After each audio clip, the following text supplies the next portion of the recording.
Everyone, it's Jocelyn here, and today I am back in my own little corner of my own little world with another sit down video for you guys.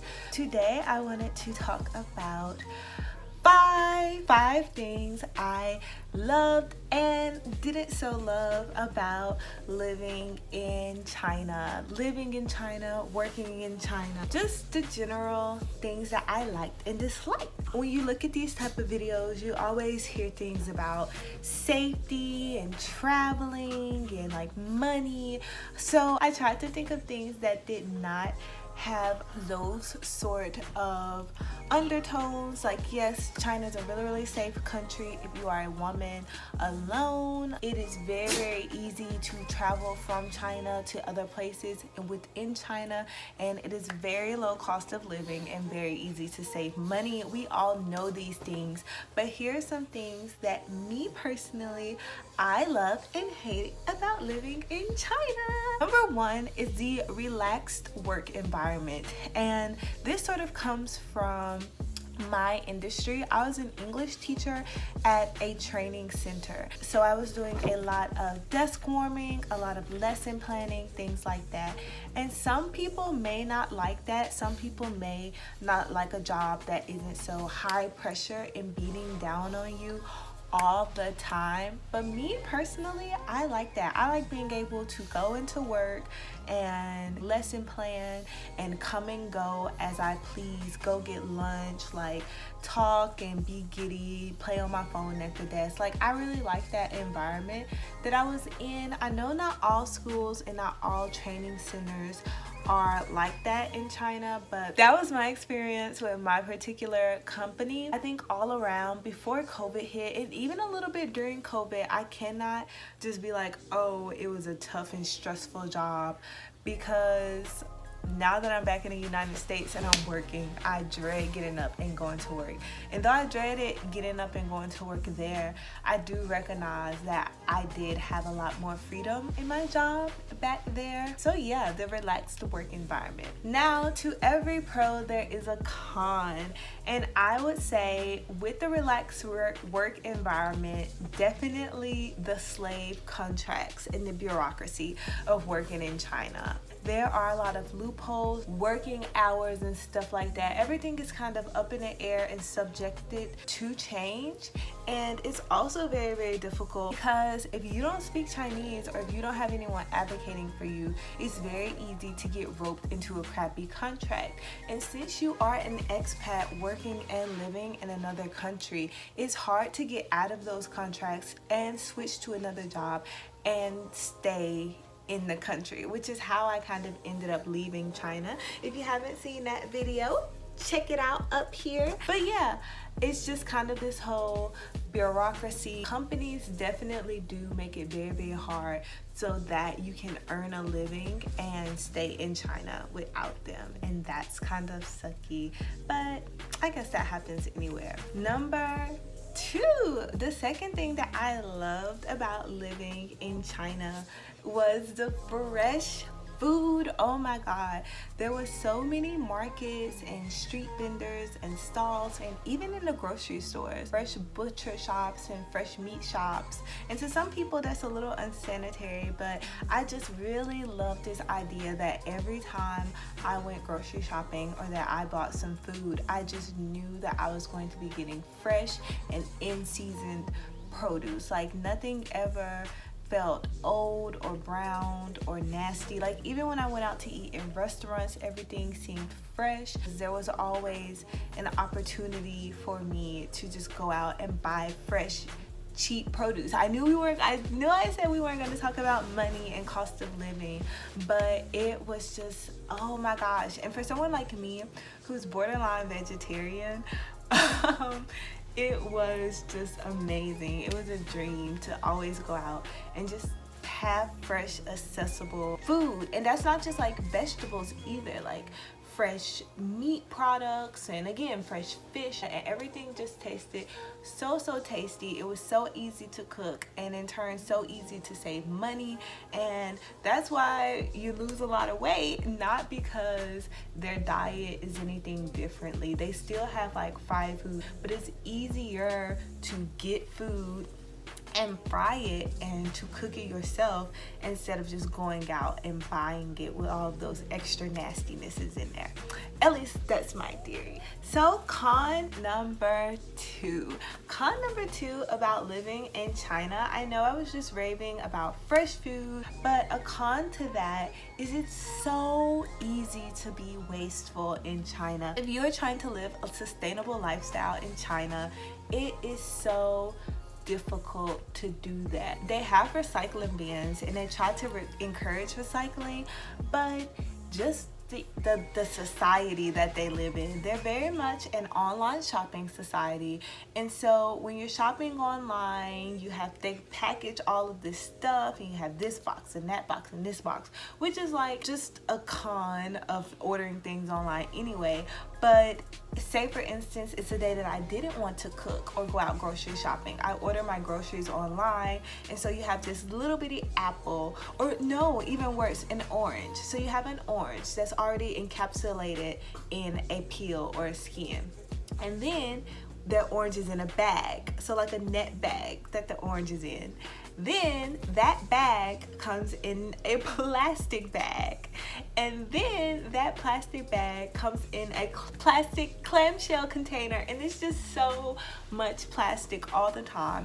And whether you order food, whether you order fruit, it's just always all of this extra packaging. And I used to feel so guilty for ordering stuff delivery. And again, like I mentioned, sometimes people may not feel that it's the most sanitary thing to do to shop at a market where your fresh uncovered produce is right next to fresh uncovered raw meat. And so if you wanted to buy produce from the grocery store, it would come packaged the same way. So I did feel really guilty throwing away like heaps of plastic. And even though I did have the opportunity to recycle it, it was just it broke my heart all the time. I was like, how can I live more sustainably as there's so much plastic? That made me feel so guilty. Pro number three about living in China is how internationalized the country is and the community is. If you don't know, I stay in the southern United States. I live in a predominantly black area. I've grown up with black people all my life. Rarely did I have the chance to interact with other races in school, and I didn't really start meeting people from other ethnicities until I got to college. But even then, going to college in a predominantly black city, in a predominantly white area of the city, I only think I met like one Asian person, one or two Asian people, 3 or 4 Latina people. And even in meeting those people, it was different skin tones, but the same American culture. When I went to China, I was able to meet so many people from so many different parts of the world. And being in that ESL and that teaching industry, you're kind of put at the forefront because your co-workers can come from any of the 7 countries that speak like English as an official language. Just getting that opportunity, and it was just so easy to find these people and to meet these people because the expat community is so small, but like it's also diverse. It's not like just a small group of Americans, a small group of British people. If you find a foreigner, 9 times out of 10 that foreigner is not going to be where you're from. And it was just so great to not only start experiencing Chinese cultures, but to find like other races of people and other ethnicities and countries to be friends with as well. So I definitely made some international friends, and it makes me so happy. So this con is going to be subjective. It definitely depends on who you are as a person and how proactive you are while living in the country. But con number 3 is it's so hard to be independent in China, in my opinion. So yes, you are getting your own apartment, you're making your own income, but it it's just so hard to kind of be independent in China unless you know the language. The disclaimer, unless you know Mandarin and you are fluent in Mandarin. For instance, in the United States, I go to Walmart. I pick up a can of air freshener, and on the back of the can of air freshener, it has the ingredients and the directions. Now, it'll have a block in English, a block in Spanish, a block in French, a block in Chinese, a block in Japanese, and a block in Italian. And that's not how every single US product is, but typically it's going to have two languages. It's going to have the US and the Spanish. But in China, unless you are buying like an international brand or you're shopping at an international store, rarely is it going to have the English version. Even when you go to restaurants, it's not going to have what it is in English unless it's like a popular fast food chain such as McDonald's or Burger King or something like that. I know that's asking a lot of China to go to another country and to be like, oh, you need to put everything in English so little foreigner me can know what you're talking about. But again, over here in the US, we do at least have some sort of courtesy to where we'll at least put it in the next most popular language. China, I don't even see them put it in Cantonese, in Korean, and Japanese, but you would think for such an international. But I guess that's just the thing. Like, there's this kind of history and backstory of China and it not being so international and so friendly and stuff like that with other countries. So I could understand. Also, I think that even if you do know the language, or even if you do try to have aids like a translating app, they still just kind of pay you to dust over there. If you're using a translator app, they don't really take you seriously. And then if you're trying to speak Chinese to them, then they are either so enamored with the fact that you're speaking Chinese to them as a foreigner, or they are like, okay, they hear ni hao and they start going 90 to north, and it's like, no baby, you have to take me slowly, you have to hold my hand. So you kind of always feel yourself, I say all of this to say, you kind of always feel yourself turning to your coworkers and your Chinese friends and kind of dragging them along as a translator, which makes it difficult to make Chinese friends, because it's like, okay, I don't want this person, I don't want this to be an extension of work. When I clock out, I don't want to have to keep translating for little old Jocelyn who can't speak Chinese. When I clock out, I want to be able to speak Chinese with Chinese people. I don't want to have to speak English and da-da-da. So it puts this kind of burden on Chinese people, and I don't like that. I don't like being burdensome. Pro number four, you get foreigner perks. You get perks as a foreigner. Now, xenophobia, racism, all of that type of stuff is real wherever you go, but I can definitely say I experienced foreigner perks more times than less than I experienced xenophobia. Like, the ratio is very much higher. When I was in China, it was amazing. Now, people weren't taking pictures of me like I was a celebrity or anything. I did have people stop and ask to like take a picture, and people asked me to hold their babies and take a picture with their babies, and like people on the train would sneak pictures of me. But aside from incidents like that, I got some perks. Y'all know, y'all have seen my dating in China videos and my dating in Asia videos. Those little boys, those little freaky Asian boys, they were definitely like in my DMs and interested. And even then, not just on like a dating level, but you could get away with some stuff if you were a foreigner, like not being able to speak the language. Oh, Timpodon, I don't understand. Timpodon, no Chinese. Like, you could definitely play that to your advantage. If you go to clubs, before Corona, and again, the weird xenophobia phase, if you went to clubs, when you were allowed in clubs, people would buy you drinks. People always want to have a foreigner in their corner foreigner, because if you know a foreigner, that makes you cool. So people were extra nice to foreigners.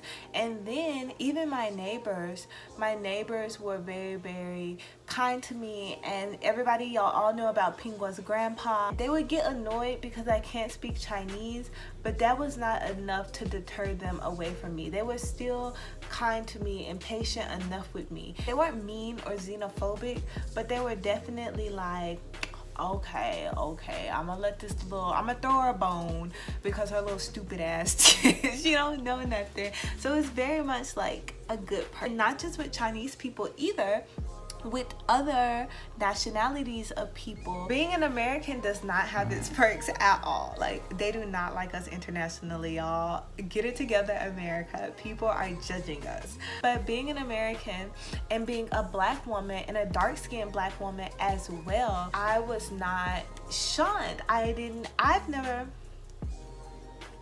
I have my insecurities and I feel some type of way about the way that I look sometimes, but it has never had anything to do with my race or skin color. And I told you guys that I grew up in a predominantly black neighborhood, so I've never been one to experience any sort of discrimination based on my race, because I've never had any opportunity to.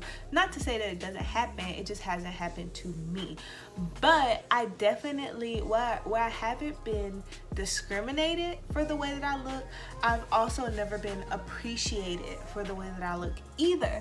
And going to China, people of all ethnicities appreciated the way that I looked as a black woman, as a dark-skinned, nappy-headed black woman. Unless you ran into a racist person. But they weren't discriminatory. They didn't think there was no form of colorism or stuff like that. Chinese people have their own hierarchy and beauty standards, and it's definitely like fairer skin is better, but just as a whole, internationally, I've never been so appreciated as a dark-skinned black woman by so many different people. And where I've never been discriminated against or unappreciated or scrutinized against, I've definitely never felt like that uplifting, that, oh, you're so beautiful, your skin is so beautiful, your hair is so beautiful. I've never felt validated in being a black woman like I did when going to China. So that was very nice. And I think that that's an extension of like this internationalized view, like this un-American centric and Eurocentric view on people. It was nice and refreshing. So definitely liked my foreigner perks, my free drinks, my free stuff, and not getting arrested by the police when I broke the law, because they were like, okay, she didn't understand it, even though I had been living there for like 6 months, and I definitely understood that I was doing what I wasn't supposed to be doing. The number 4 con that I have for living in China, that was a long one. That was a long perk. Sorry. The number 4 con that I have for living in China is it's not a pet-friendly place. China is not pet-friendly. They're especially not dog-friendly. If you are thinking about bringing your dog to China, if you are thinking about adopting a dog in China, I strongly suggest you to consider it, because it's just not dog friendly. It's not pet friendly. The specific city that I lived in Hangzhou. At Hangzhou, they actually had a law where you couldn't walk your dog between 7 a.m. and 7 p.m. You heard me correctly. You could only walk your dog from 7 at night to 6 in the morning, so like midnight hours. Luckily for me, I lived in a gated community, and if you haven't seen it, here's my video to my Chinese apartment that I lived in. You could see that I was in a gated community with a lot of green space, so it's very easy for me to walk my dog, and other people in the community had dogs too, so that particular sector was dog friendly. But to take your dog outside, you were subject to fines. They did not allow dogs on the train. They did not allow dogs on the subway, not allow dogs on the bus. So it's very hard to travel with my dog. Even getting like an Uber, there they call it a Didi, But even getting a Didi or a taxi, they had the right to discriminate against you if you had a dog. There was no such thing as service animals and those type of things. Couldn't even take your dog, like if it was raining and I just wanted to cross the underground path of the train station to get to the other side of the street, so I didn't have to walk so long in the rain, I couldn't even take him in there. And of course you have some people who could like tuck their dogs in their purses and stuff like that. It was subjective, but I personally never wanted to try it. That's one thing I don't want to play with. If it's me getting in trouble, okay, fine, I don't care. But I don't ever want to put Pinguo in any sort of like danger or subject him to any sort of harm or discrimination. So I definitely tried to steer clear, and that was like a, okay, not a monkey see, monkey do type of thing. Also, even like on a non-law level and just on like a societal level, the way that people treated you when you had a dog, I had people, they were scared of dogs, they were afraid of dogs. I got into it with a Chinese lady one time because Pingua was in the grass using it, and a little boy walked over to him to touch him, and the little boy tripped because Pingua was in the bushes, and Pingua started licking the little boy, and the lady started going off on me in Mandarin. She tried to kick Pingua because the little boy tripped and he started crying, and he was crying because he tripped, not because Pingua was licking him. But I couldn't communicate that with them, and it was just a hot mess. Other people kind of understood, but it's one of those unwritten rules, don't disrespect your elders, one of those type of things.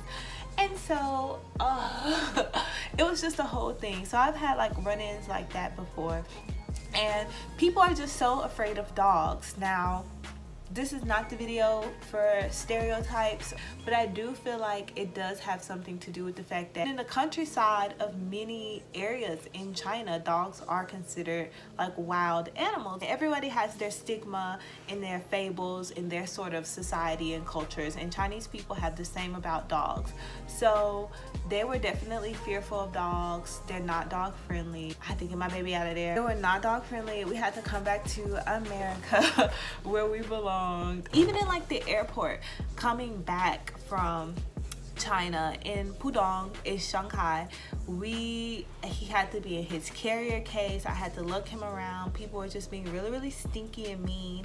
And then once I got to San Francisco and Houston in the US, people were like, oh my god, the dog is so cute. I was like, he was off the chain, running around, just doing his thing. So definitely not a dog friendly society, not a pet friendly society.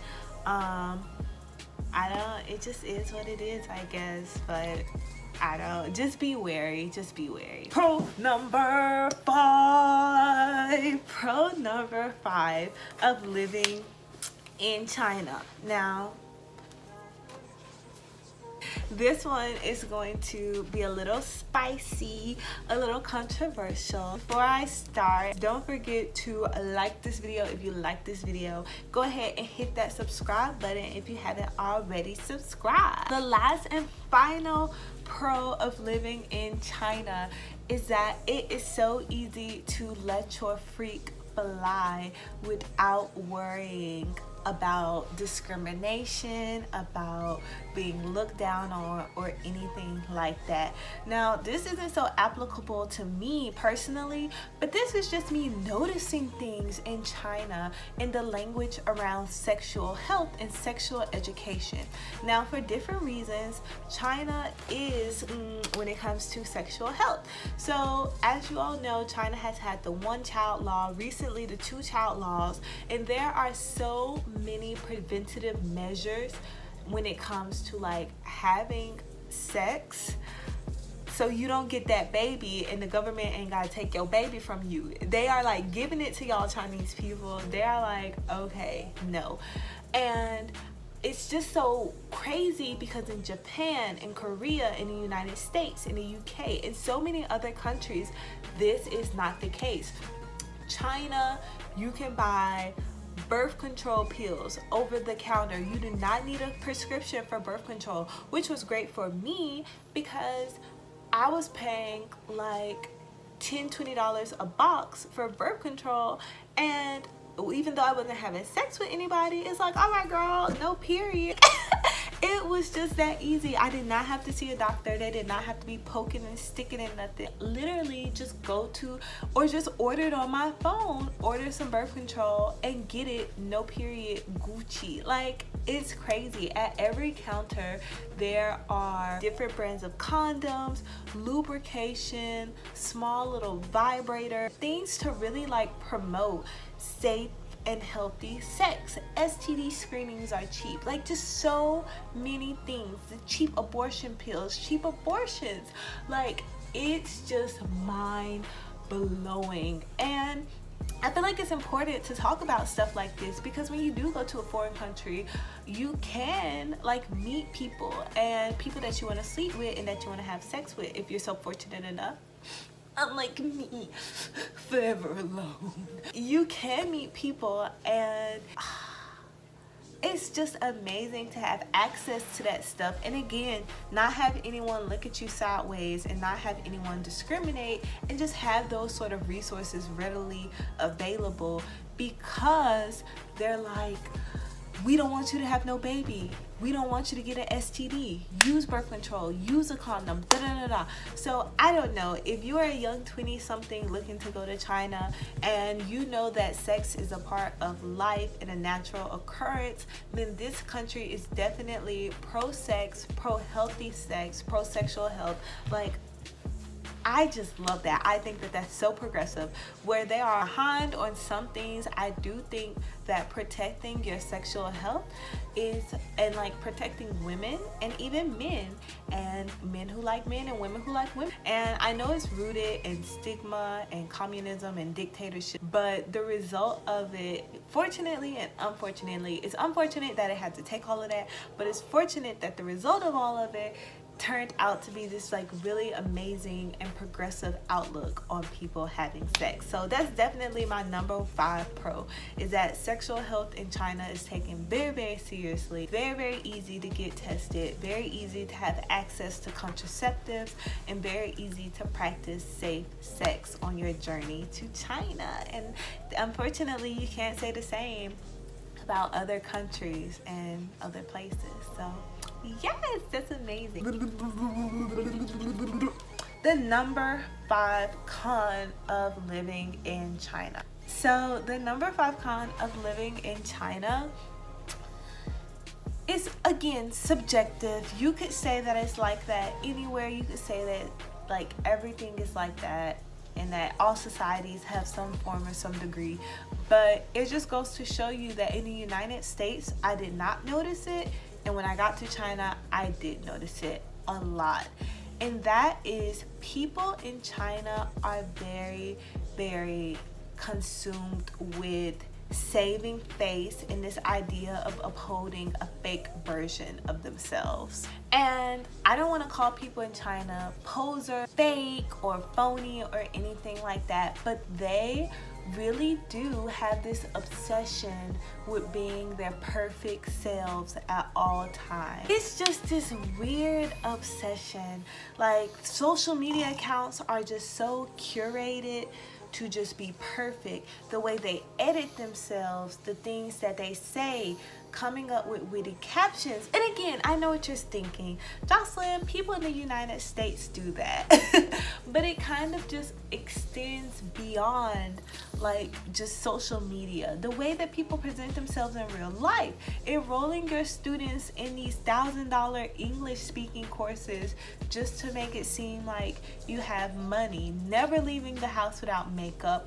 I don't know, it's just such this emphasis on keeping up this appearance and trying to be this person that you're not, and I don't understand it. And then in an addition to that, and as an extension of that, pulling in other people into that agenda.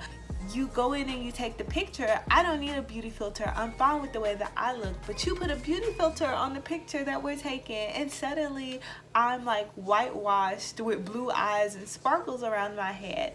Or just like lying to people and really trying to sell this dream to a person when it's just not true. And I don't know, that's just been a hard thing that it took for me to kind of grapple with.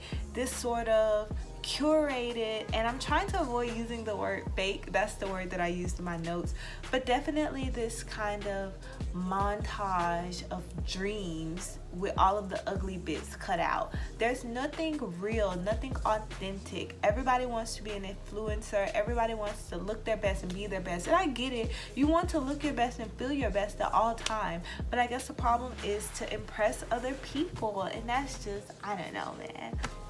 I don't know. So that would have to be the number 5 con for me. Fake perfect society, and this idea of wanting everybody to think that you're better than them, that you're the best, when that's just not a reality. Like, if you were your authentic self and people don't love you just as much as they love like this rich, white, beautiful version of you, then I don't know. That's just me. It's just me. Anyway, guys, those are my 5 unconventional pros and cons of living in China. If you like these type of videos about China, make sure you like, comment, and subscribe to my channel. If you like this video, don't forget to like this video. If you don't like this video, don't dislike this video. Just comment down below what I could do better. As always, thank you guys, and until next time, bye!